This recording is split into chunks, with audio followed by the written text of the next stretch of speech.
Dear students, मैं Prabhat Kumar, assistant professor history department OC college Khagaria, आज के अपने इस लेक्चर में पुनः आप सबों का स्वागत करता हूं।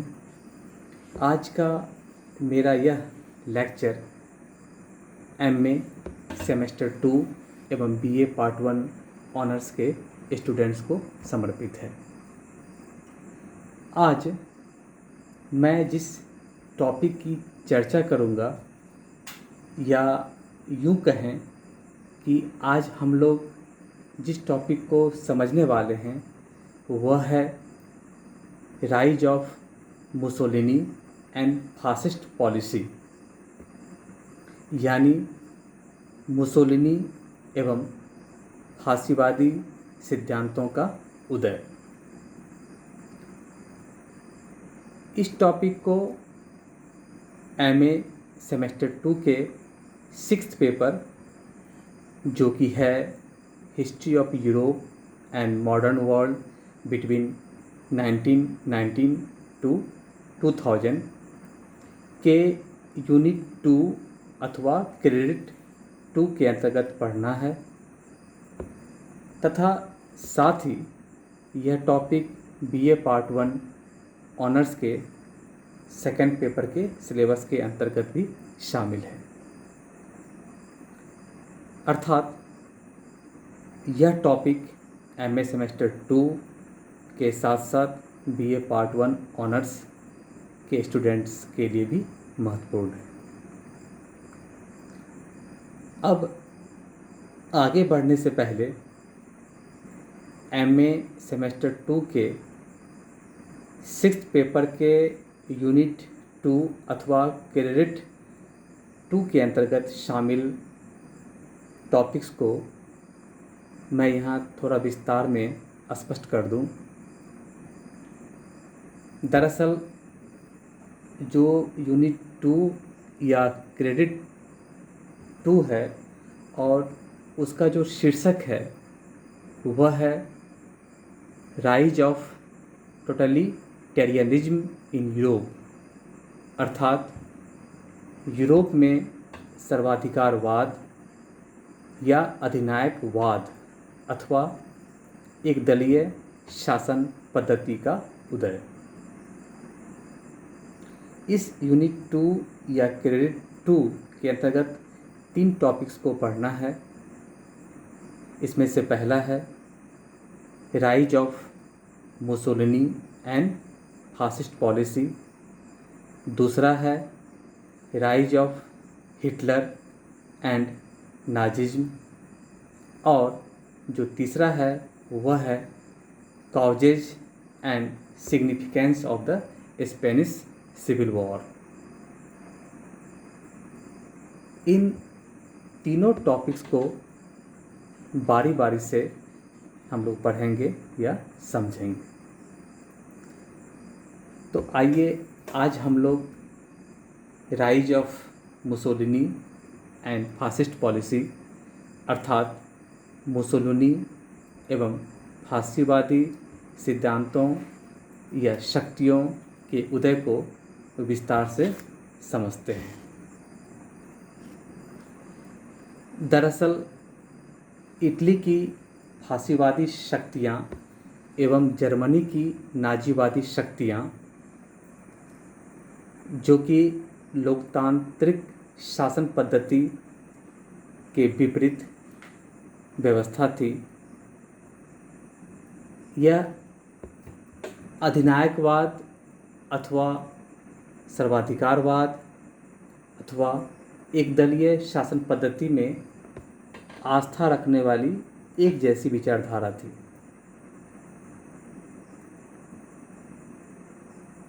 जैसा कि अधिनायक अथवा सर्वाधिकार शब्द से ही स्पष्ट है कि ऐसी व्यवस्था जिसके अंतर्गत एक ही व्यक्ति के हाथों में सारी शक्तियां केंद्रित हो, जैसा कि इटली में मुसोलिनी के हाथों में था और जर्मनी में हिटलर के हाथों में था। हिटलर और उसकी नाजीवादी विचारधारा को तो हम लोग आगे के लेक्चर के माध्यम से समझेंगे। आज यहाँ हम लोग इटली में मुसोलिनी और फासीवादी विचारधारा के उदय के कारणों को समझते हैं। जैसा कि हम सभी जानते हैं कि प्रथम विश्व युद्ध में इटली मित्र राष्ट्रों की ओर से लड़ा था, जबकि जर्मनी मित्र राष्ट्रों के विरुद्ध लड़ा था। फिर भी इटली में जर्मनी की तरह अधिनायकवादी या सर्वाधिकारवादी विचारधारा यानी कि फासीवादी विचारधारा का उदय हो गया, जो कि यूरोप के इतिहास की एक आश्चर्यजनक एवं महत्वपूर्ण घटना मानी जाती है। कहने का मतलब यह है, जहाँ जर्मनी एक तरफ पराजित हुआ था मित्र राष्ट्रों से, तो वहाँ उसके विरोध में किसी अन्य विचारधारा का उभरना समझ में तो आता है, लेकिन इटली जो कि मित्र राष्ट्रों की ओर से ही लड़ा था, वहाँ पर एक अधिनायक तंत्र जैसी विचारधारा का उभरना एक गहरे प्रश्न को जन्म देता है। उसी की चर्चा आज हम लोग यहाँ करेंगे। दरअसल प्रादेशिक लाभ के प्रलोभन में पड़कर इटली प्रथम विश्व युद्ध में मित्र राष्ट्रों की ओर से शामिल हुआ था, लेकिन युद्ध के उपरांत जो पेरिस शांति सम्मेलन आयोजित की गई थी, उस सम्मेलन में उसको बहुत ही कम प्रादेशिक लाभ प्राप्त हो सका था, जिसके कारण इटली के नेता को निराशा और क्षोभ की भावना से भरकर वापस पेरिस लौटना पड़ा था, वापस पेरिस से अपने देश लौटना पड़ा था। उस प्रथम विश्व युद्ध में इटली का काफ़ी नुकसान हुआ था और उस पर कर्ज का भारी बोझ लद गया था। देश के उद्योग धंधे तथा व्यवसाय ठप पड़ गए थे तथा बेकारी की समस्या ने प्रचंड रूप धारण कर लिया था। सारा राष्ट्र हतोत्साहित था। आर्थिक मंदी ने उसकी दुर्दशा कर दी थी और देश में चारों तरफ सामाजिक अशांति फैल गई थी। ऐसी ही स्थिति में वहाँ कई तरह के राजनीतिक दल सक्रिय हो उठे, जिन्होंने मजदूरों को संगठित करना शुरू कर दिया था। ये सभी दल सीधी कार्रवाई की नीति अपनाकर कारखानों में तोड़फोड़ और हड़ताल करने लगे। वहाँ मज़दूरों के हड़तालों का यूँ कहें कि तांता सा लग गया था तथा जो भी उस देश के देहाती क्षेत्र थे, वहाँ के कृषकों ने ज़मींदारों की खाली ज़मीन यानी पड़ती ज़मीन पर अधिकार करना भी शुरू कर दिया था। इस तरह इटली में पूरी अराजकता फैल गई थी और इसे नियंत्रित कर पाने में जो वहाँ की तत्कालीन सरकार थी, वो अपने आप को असमर्थ पा रही थी। फलस्वरूप इटली की दशा दिनों दिन बिगड़ती चली गई। इटली की ऐसी हालत, ऐसी परिस्थितियों ने वहाँ के जो संपत्तिशाली वर्ग थे, धनिक वर्ग थे, व्यापारी वर्ग थे, उन लोगों को चिंता में डाल दिया था। और इसी अराजकता की स्थिति पर काबू पाने के लिए इटली के जो भी धनिक वर्ग, जमींदार वर्ग, व्यवसायी वर्ग और कुछ बुद्धिजीवी वर्ग थे, उन लोगों ने अपने आप को यूनाइट करना, संगठित करना शुरू कर दिया था, क्योंकि ये संगठित वर्ग अब ये चाहने लगे थे कि उनके देश की जो तत्कालीन सरकार है, जो भ्रष्ट सरकार है, उसके स्थान पे कोई ऐसी सरकार स्थापित हो जाए जो कि देश को विनाश के गर्त से बाहर निकाल सके और उसको सही रास्ते पे ले जाए। इसी उद्देश्य से इन वर्गों ने मिलकर एक प्रतिरोधी संगठन की स्थापना की, जिसका नाम था फेसियो। यानी फेसियो एक प्रतिरोधी संगठन का नाम था। इस फेसियो संगठन से जो भी व्यक्ति या जो भी सदस्य जुड़े वो फासिस्ट कहलाए, तथा इसके जो सिद्धांत हैं वो फासिज्म कहलाए। कुछ ही दिनों में इटली का यह फासिस्ट या फेसियो आंदोलन काफ़ी मजबूत हो चला,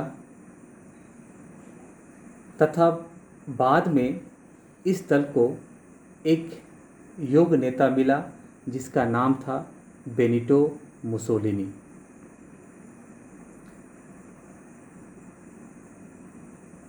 तो यहाँ तक हम लोगों ने संक्षेप में समझा कि किस प्रकार इटली में फांसीवादी आंदोलन की शुरुआत हुई।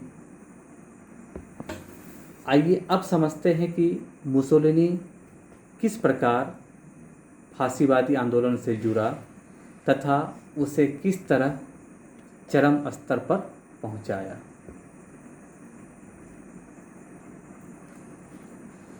दरअसल शुरुआत में मुसोलिनी वामपंथी विचारधारा का समर्थक था तथा साथ ही इटावली कम्युनिस्ट पार्टी का एक सक्रिय कार्यकर्ता भी था।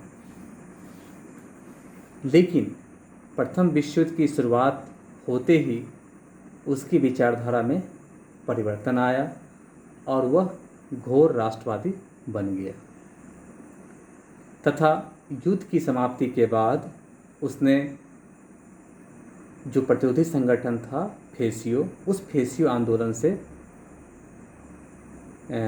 आंदोलन में सक्रिय रूप से भाग लेना शुरू कर दिया। यानी कि वह फेसियो आंदोलन से जुड़ गया और इस फांसीवादी आंदोलन से जुड़ते ही मुसोलिनी ने अपनी पूरी शक्ति फासिस्टों को संगठित करने में लगा दी, जिसका परिणाम यह हुआ कि इस दल का प्रभाव काफ़ी तेज़ी से पूरे देश में फैलने लगा। आगे यह दल 1921 ईस्वी में हुए चुनाव में भी उतरा अपने आप को साबित करने के लिए, और इस दल के 35 सदस्य इटालियन पार्लियामेंट में यानी इटालियन संसद में सदस्य के रूप में निर्वाचित भी हो गए। इस तरह से इस दल ने इटली की संसद में भी अपनी मजबूत पकड़ बनानी शुरू कर दी। इसके बाद मुसोलिनी एक कदम और आगे बढ़ते हुए अपनी शक्ति को बढ़ाने के लिए एक स्वयं सेवक दल की स्थापना की। मुसोलिनी के इस दल में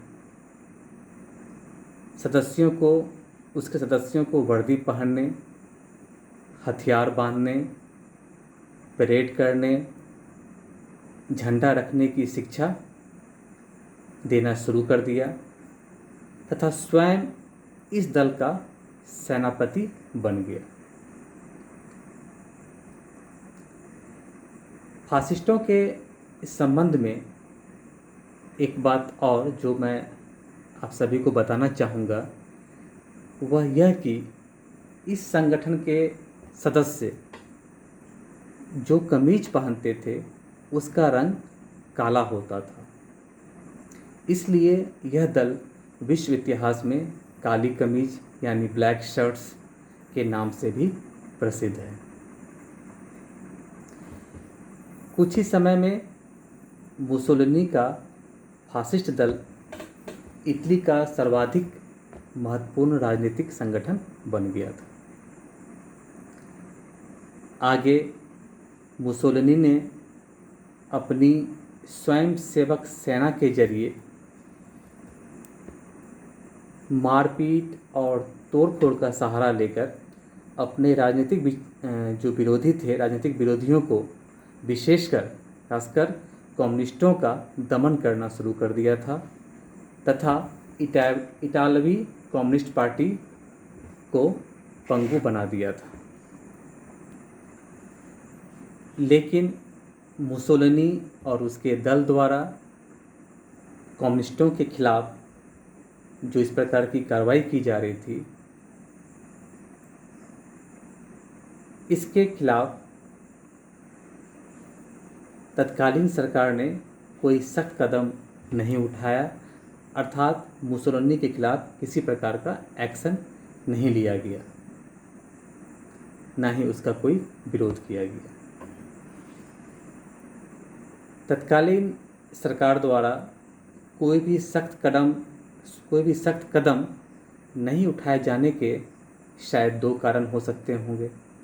ऐसा संभव है कि ऐसे दो कारण रहे होंगे। पहला यह कि शायद तत्कालीन सरकार मुसोलिनी को बहुत कमज़ोर समझती थी, या फिर शायद मुसोलिनी के कम्युनिस्ट विरोधी कार्यों से वह काफ़ी खुश थी, इसलिए वह जो कर रहा था वह उसे करने देना चाहती थी, इसलिए उसने उसकी उपेक्षा कर दी, उस पर ध्यान नहीं दिया। लेकिन शायद यह तत्कालीन सरकार की बहुत बड़ी भूल थी, क्योंकि सरकार की निष्क्रियता का लाभ उठाकर पहले तो मुसोलिनी ने कम्युनिस्टों को समाप्त किया, फिर अन्य सभी प्रमुख राजनीतिक दलों का सफाया कर दिया, और फिर बाद में उसने सरकार का ही अंत कर दिया। आइए अब समझते हैं कि मुसोलिनी ने किस प्रकार इटली की तत्कालीन सरकार का अंत करके वहाँ फासीवादी सरकार को स्थापित किया तथा उसे मजबूती प्रदान की।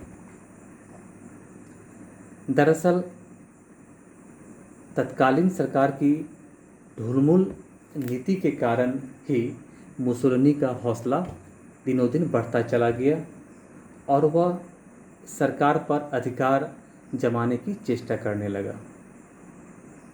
और ऐसा एक मौका भी उसे मिला, वह था 1922 का वर्ष। वह मौका उसे, जिस बात की वह चेष्टा कर रहा था कि सरकार का अंत कर दें, वह मौका उसे 1922 में मिल भी गया, जब उसने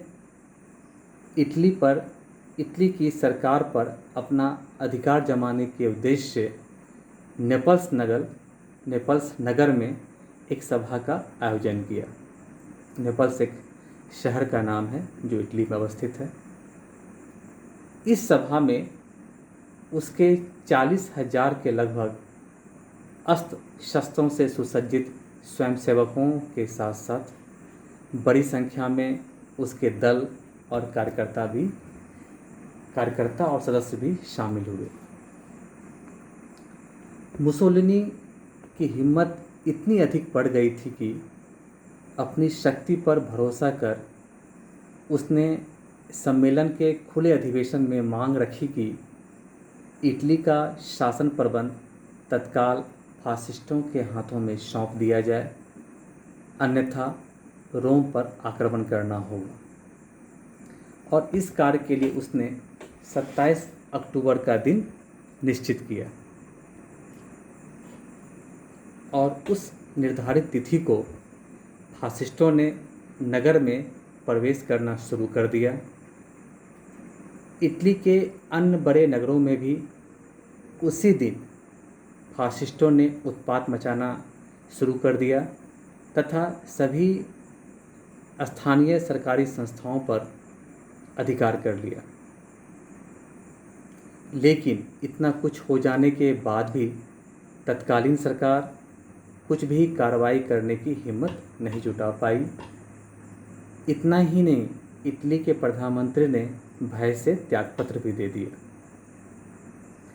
रही सही कसर इटली के राजा विक्टर इमैनुअल ने पूरी कर दी, जब उसने मुसोलिनी की पार्टी को एक अन्य मिलीजुली सरकार में शामिल होने के लिए आमंत्रित किया। लेकिन फासिस्ट नेता अब स्वयं की सरकार चाहते थे, इसलिए उसने साफ साफ कह दिया कि वह किसी भी व्यक्ति के अधीन मंत्रिमंडल में सम्मिलित या शामिल नहीं होगा। इसी बीच लगभग 50,000 स्वयंसेवक रोम नगर में प्रवेश कर गए, घुस गए और एक भयंकर गृह युद्ध की स्थिति पैदा हो गई। देश की ऐसी भयंकर स्थिति से घबराकर राजा विक्टर इमैनुअल ने मुसोलिनी के हाथों में सत्ता सौंप देना ही देश का कल्याण समझा। इस घटना का परिणाम यह हुआ कि 30 अक्टूबर 1922 को मुसोलिनी ने अपने मंत्रिमंडल का निर्माण किया। विश्व इतिहास में यह घटना, यानी कि मुसोलिनी द्वारा रोम पर आक्रमण किए जाने की घटना, रोम पर मुसोलिनी के आक्रमण के नाम से विख्यात है या प्रसिद्ध है। जबकि इस घटना या आक्रमण में किसी का भी रक्त नहीं बहा था, क्योंकि इस घटना में मुसोलिनी ने बिना रक्त बहाए केवल प्रदर्शन द्वारा ही शासन पर अधिकार कर लिया था।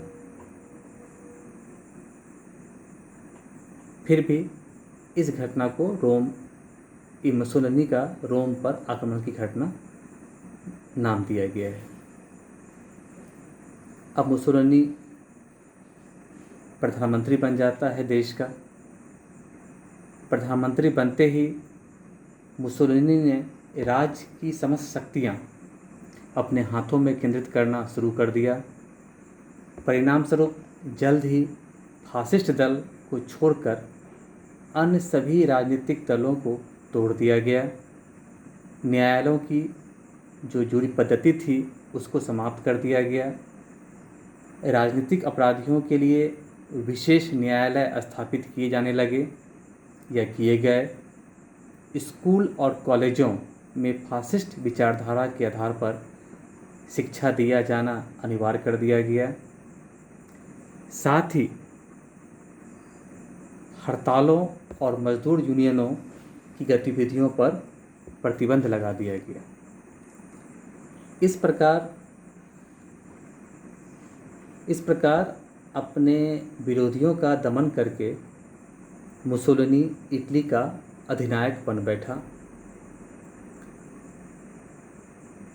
अब आइए समझते हैं कि इटली में मुसोलिनी के अधिनायक बनने अथवा उसके द्वारा फासीवादी सत्ता कायम करने तथा उससे इटावली जनता का इतने बड़े पैमाने पर समर्थन करने के आखिर क्या कारण थे। दरअसल मुसोलिनी की इस सफलता के लिए तत्कालीन परिस्थितियां ही जिम्मेदार थी, जिसका कि उसने नाजायज़ फ़ायदा उठाकर या लाभ उठाकर सत्ता पर कब्जा कर लिया था। इसे हम लोग बिंदुवार ढंग से समझते हैं। पहली बात जो पहला बिंदु बना सकते हैं वो यह कि चूँकि प्रथम विश्व युद्ध के उपरांत आयोजित पेरिस सम्मेलन में इटली मित्र राष्ट्रों के द्वारा अपने आप को अपमानित और ठगा हुआ पाया था। इसलिए इटली वासियों को अपने देश की कमज़ोर सरकार से नफरत हो गई थी और इसलिए वहाँ के लोग अब उस कमज़ोर शासन व्यवस्था के स्थान पर एक शक्तिशाली सरकार की स्थापना चाहते थे, जो कि पेरिस शांति सम्मेलन में हुए अपमान का बदला ले सके। और ऐसे ही माहौल में मुसोलिनी का उदय हुआ और जनता का उससे भरपूर साथ मिलता चला गया। अब जो दूसरा बिंदु या दूसरी बात जो इसके तहत कह सकते हैं वह यह कि इटली की सामाजिक संरचना भी मुसोलिनी के उदय का सर्वप्रमुख कारण थी। दरअसल इटली के आर्थिक संसाधनों पर और वहाँ की राष्ट्रीय संपदा पर समाज के केवल कुछ ही लोगों जैसे कि पूंजीपति वर्ग, जमींदार वर्ग, व्यवसायी वर्ग या धनी वर्गों का ही एकाधिकार था। लेकिन युद्ध के बाद समाज के निम्न वर्गों के द्वारा कम्युनिस्टवादी विचारधारा के कारण या उसके प्रभाव के कारण इस एकाधिकार को चुनौती दी जाने लगी, जो कि जिस एकाधिकार की बात अभी हम लोगों ने की कि वह समाज के कुछ ही वर्गों का समाज की संपत्तियों पे अधिकार था, यानी कि धनिक वर्ग, पूंजीपति वर्ग, व्यवसायी वर्ग। इसके अलावे आर्थिक संकट से पीड़ित अन्य सभी तत्वों को भी तत्कालीन इटावली कम्युनिस्ट पार्टी ने संगठित करना शुरू कर दिया था, जिसका परिणाम यह हुआ कि इटली में सामाजिक क्रांति की पृष्ठभूमि तैयार होने लगी थी। सामाजिक क्रांति की इसी संभावना से तत्कालीन समाज के पूंजीपति वर्ग, धनिक वर्ग, जमींदार वर्ग, व्यवसायी वर्ग और अन्य बुद्धिजीवी वर्ग आतंकित हो उठे और उन सभी ने मुसोलिनी और उसकी विचारधारा का समर्थन करने लगे। इन्हीं सब कारणों से मुसोलिनी को जनता का भरपूर समर्थन मिला और इसी समर्थन के बलबूते उसने सत्ता का अधिग्रहण किया तथा अपनी विचारधारा से पूरे विश्व समुदाय को प्रभावित किया। तो इस प्रकार हम लोगों ने आज के इस वीडियो के माध्यम से समझा कि मुसोलिनी और फांसीवादी शक्तियों या फांसीवादी सिद्धांतों के उदय के क्या कारण थे और उनका उदय किन परिस्थितियों में हुआ। आशा करता हूँ कि आज का यह लेक्चर भी मुंगेर यूनिवर्सिटी के आप सभी MA सेमेस्टर 2 के स्टूडेंट्स के साथ साथ BA पार्ट 1 के स्टूडेंट्स के लिए भी लाभदायक साबित होगा। तो अगले लेक्चर में पुनः एक नए टॉपिक के साथ मिलते हैं। धन्यवाद।